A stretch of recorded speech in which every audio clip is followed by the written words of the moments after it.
যিনি বলেছেন, ও আমার সাহাবীরা, ও আমার স্ত্রীরা, তোমরা দিনের আলোতে আমার মধ্যে যা কিছু দেখতে পাও আর রাতের বেলায়ও যা কিছু আমার মধ্যে দেখতে পাও, সব কথাগুলি তোমরা মানুষের কাছে খুলে বলে দাও।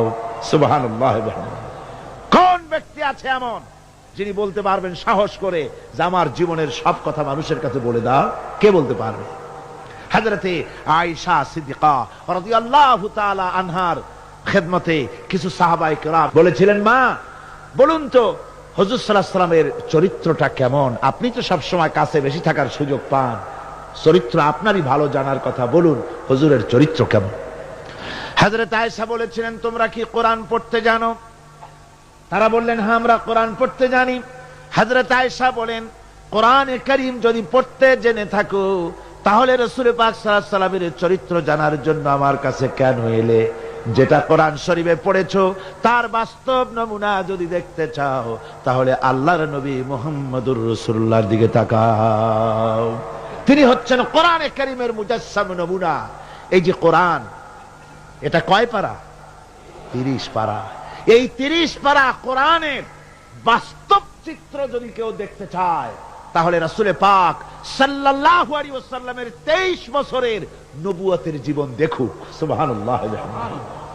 এখানে তো সব লেখা আছে, এখানে সব লেখা আছে। এটা হলো থিওরি। প্র্যাকটিক্যাল যদি কেউ দেখতে চায় কোরআন, তাহলে হুজুরকে দেখতে হবে। কারে দেখতে হবে?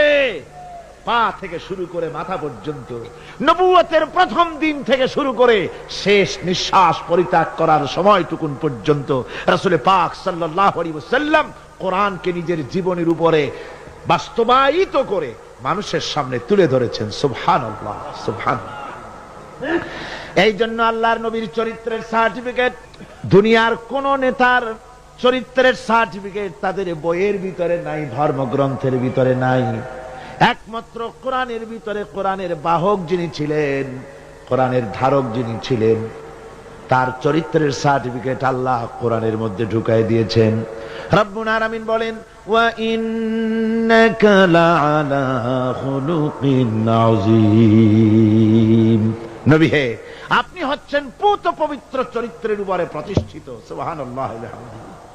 আপনি চরিত্রের উপরে প্রতিষ্ঠিত। রাসূল পাক চরিত্রের মূল ব্যক্তিত্ব ছিলেন। লেখাপড়া জানতেন না হুজুর। হুজুর কি লেখাপড়া জানতেন?